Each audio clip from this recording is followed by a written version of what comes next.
Have you ever felt eager or desperate? Have you ever felt like you're just tuned with prospects and it chased them away? Well, I'm gonna show you how to overcome that in 3 steps. The topic is desperation is killing your sales. Eagerness is killing your sales. People don't actually hate your offer, they feel desperation. When you're talking to a prospect, you greatly diminish them wanting to buy your thing. Even if they want it, they might want your thing, but they won't actually buy it because they feel your desperation. They feel your eagerness. They feel your commission breath. And so here we go. 3 steps. Number 1, talk to more people. If you only have 2 people in your pipeline, if you're only following up with a couple people, I mean, it's kind of tough not to be desperate. Now, what you don't understand is desperation, pushiness, eagerness, all of that stuff isn't helpful to the sale, but it's almost like you can't help it because you're like, this is all I got. This is the only person I'm talking to. I better try to pressure them. And even people that say, I never want to pressure anyone. Well, if you're unskilled, then you're probably pressuring people because you don't know how to handle the nuances of communication. When you haven't studied closing and proper prospecting, then there's a very good chance that despite what you don't want to do, you'll actually do that thing. You'll actually come across as desperate, pushy, needy, aggressive, all that stuff. Okay. We don't want to do that. So step number 1, talk to more people. If you're talking to 50, 60 people a week, 30, 40 people a week, you're not really going to get tangled up on any one prospect. And that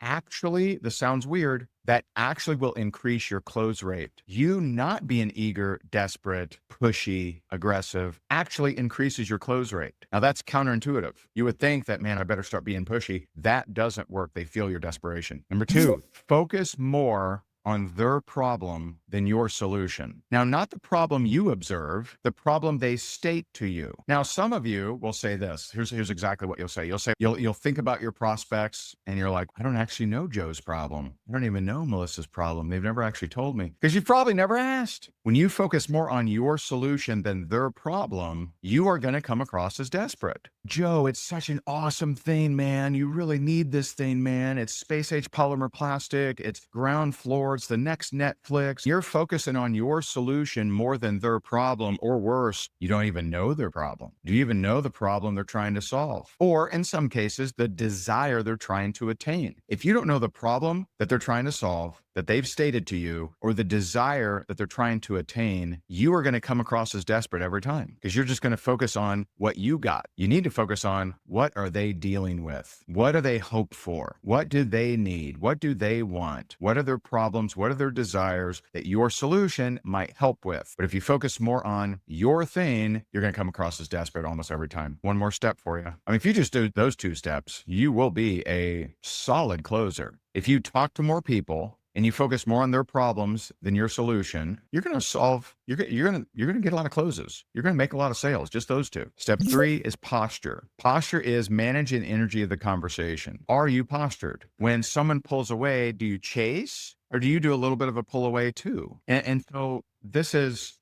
very powerful. When I reached out to Warm Market in the company that I went on to become the #1 income earner of, when I reached out to people that I knew, this is what I said. And you need to carry this energy. You may not say the same thing, but you need to carry this energy. I would reach out to someone and I'd say, hey, I'm going to do this with or without you. I'd love to do it with you. If you're open to it, great. If not, no big deal. Saying yes or no didn't affect my yes. I was going to do it with or without them. Say, I'd love to do it with you.